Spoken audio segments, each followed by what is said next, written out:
Page One Google ya. Yang pertama sih, yang pasti website kita harus disetting dengan sesuai dengan guidelines dari Google. Ya, dia harus ada robot.txt, sitemap, terus allow to di crawl gitu ya. Dan yang pasti kalau aku baca-baca di dokumen Google belakangan ini sih mereka fokus di hanya biasanya 3 ini, Core Vital, terus juga EEAT sama helpful content. Jadi kalau CWV itu kan mungkin kamu tahu ya, kalau di website itu kita disinkronize ke Google Search Console, kita bisa lihat Core Vital kita itu hasilnya seperti apa gitu. Atau bisa juga pakai tools luar, pakai PageSpeed Insight dan lain-lain untuk cek Core Vital kita itu seperti apa, errornya, nilainya dan lain sebagainya. Nah, kalau saran aku sih kamu fokusin ke situ supaya hasilnya itu bisa bagus, nilainya bisa bagus. Ya, di GSC itu banyak banget poin-poin yang bisa kita pelajari dan kita bisa optimize di situ. Dan yang kedua itu adalah EEAT ya, experience, expertise, terus apalagi ya, authoritativeness dan trustworthiness.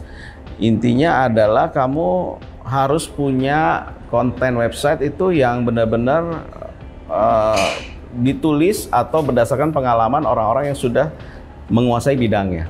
Misalnya menulis tentang traveling ya, ke mana, misalnya ke Labuan Bajo. Ya, sebaiknya orang yang memang beneran pergi ke sana dan menuliskan berdasarkan pengalaman dia gitu.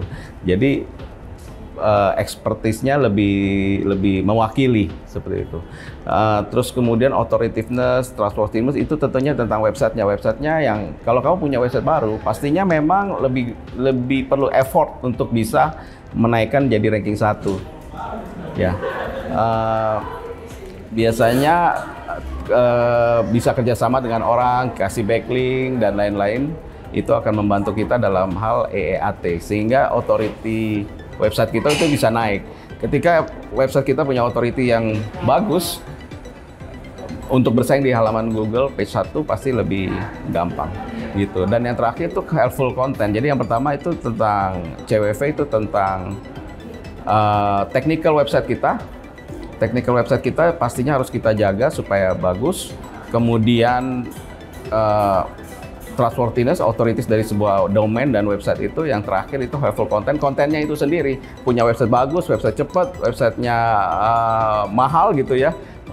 Tapi kalau kontennya tidak helpful atau tidak membantu orang-orang yang membacanya, itu pasti akan lebih kekuatannya lebih lemah di page one Google.